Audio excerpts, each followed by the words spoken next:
So I'm going to talk today about the hero's journey.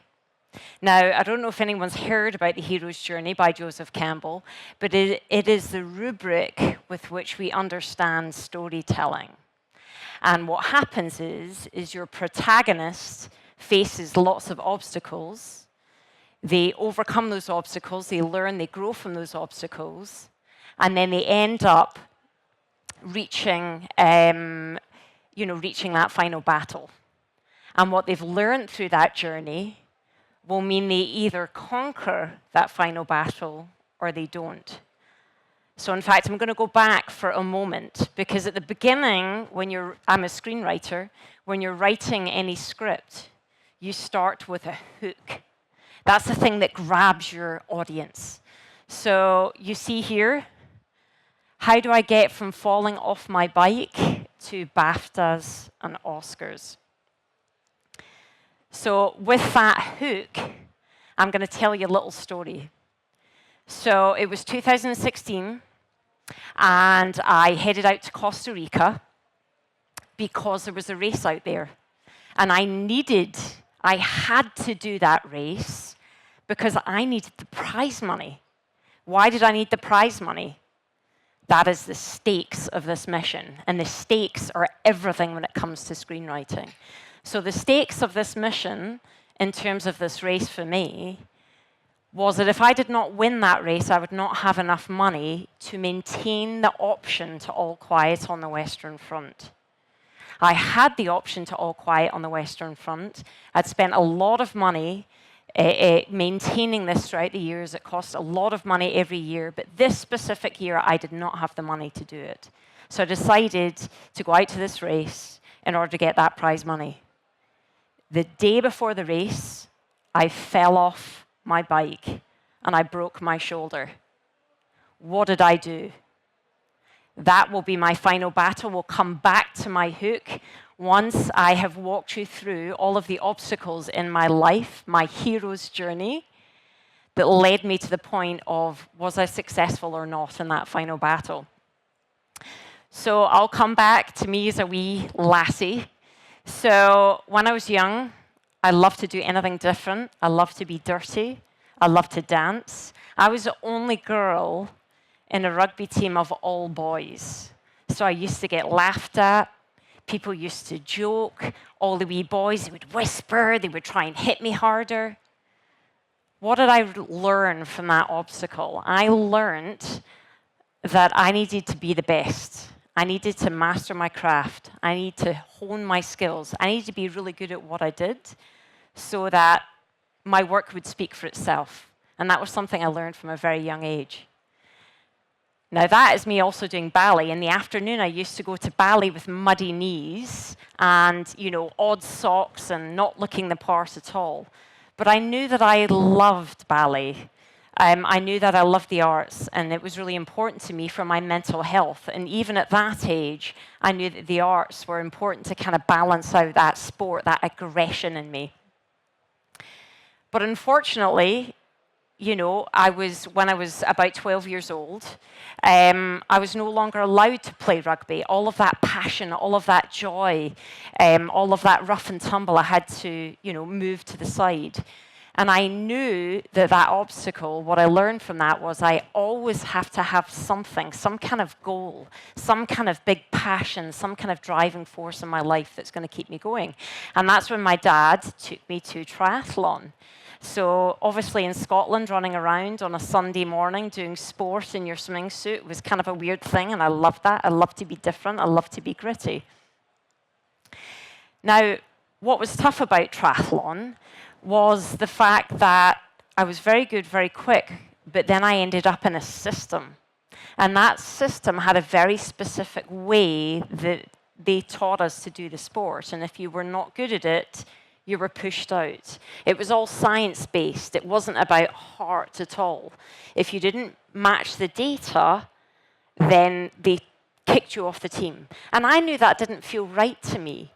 I'm a person of heart. Piss and Vinegar is my middle name. So, I ended up losing all my passion for the sport. I'd had big dreams of going to the Olympics, and I failed. I was a big failure. Not only was I a failure because I didn't reach it, but I felt like a failure because I no longer had passion. I no longer had joy for it. I'd lost it. And that's when I met my wonderful husband, Simon. But at the time, he was offered a job in California.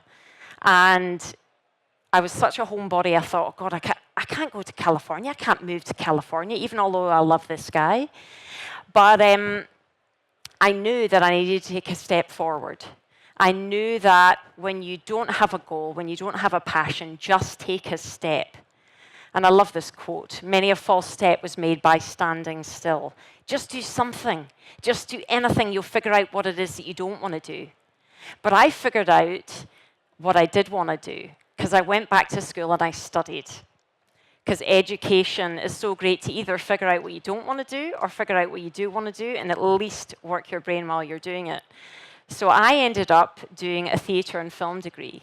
But I fell into acting. I loved acting as performance. And you can see here, Lesley Paterson. It was a very cheesy horror film. I got eaten in half by a chupacabra, which was pretty funny. But I was really starting to know myself and learn myself and really sort of dig into who I was and what I loved.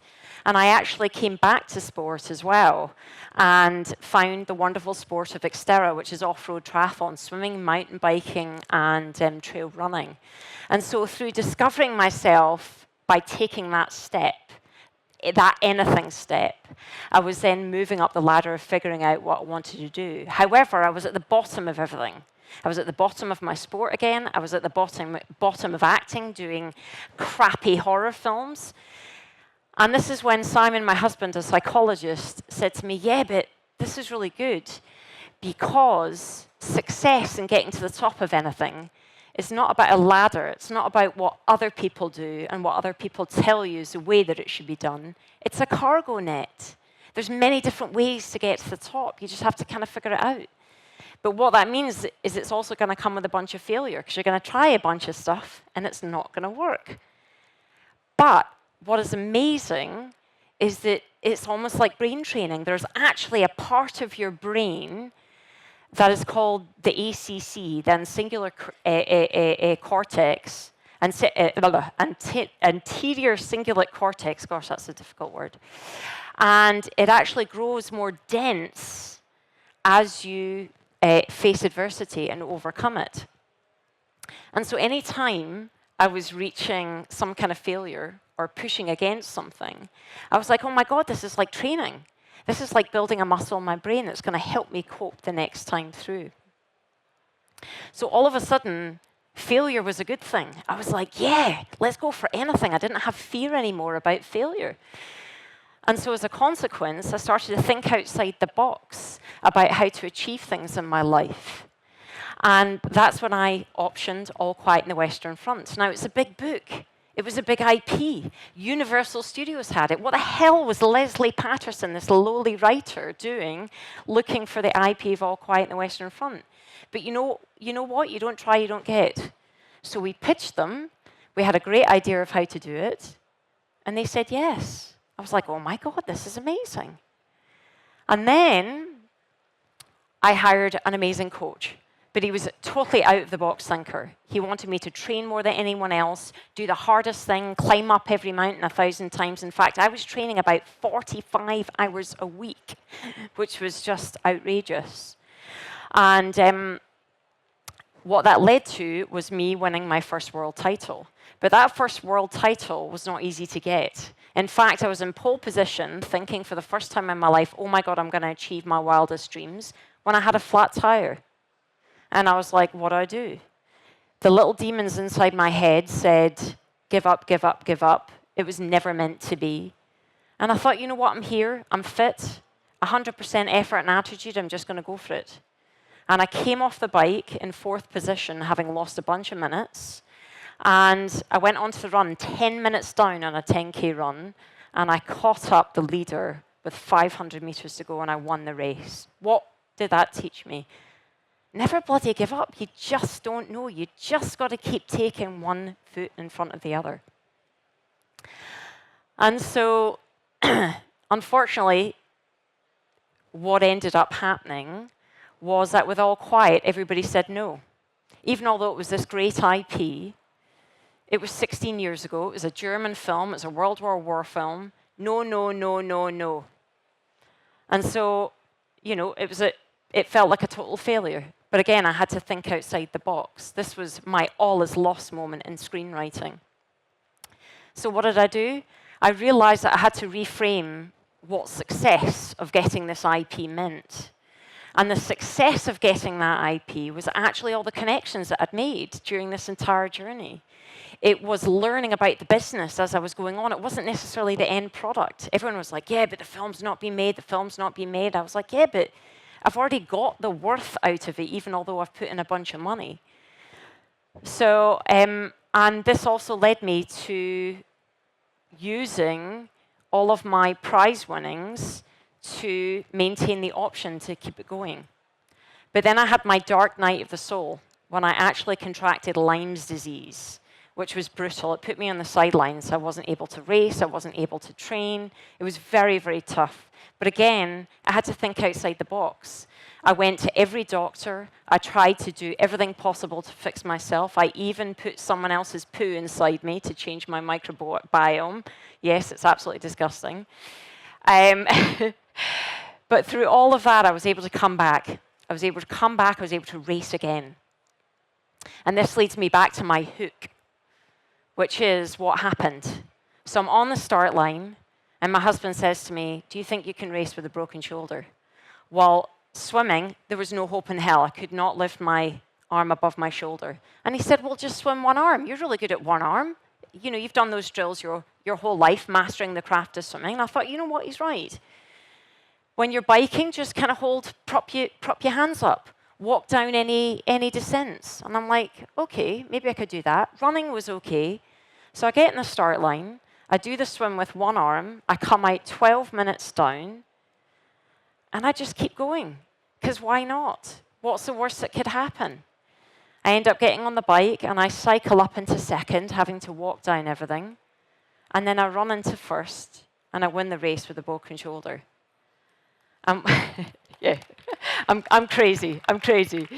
And, that was my final battle. All of the journey that had taken me to that point, all of those learning through those obstacles helped me get to conquering that. And that led to All Quiet getting made and all of the Oscars, all of the BAFTAs, which was completely bananas. Taught me more than ever, to never give up. It was 16 years to get that film project off the ground.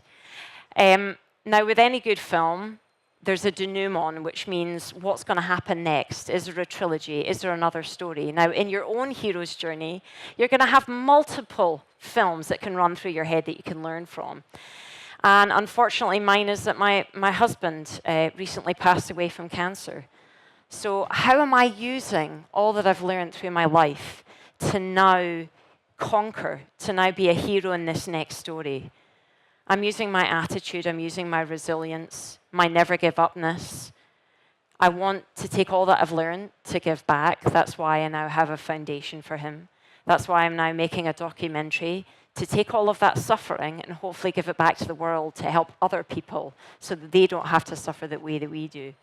So look back at your life as your own hero's journey. Observe it, learn from it, look at those obstacles and see how they're going to help you as you move forward. So hopefully some of my obstacles have helped teach you about maybe what you can learn from yours to conquer in your film of your own life.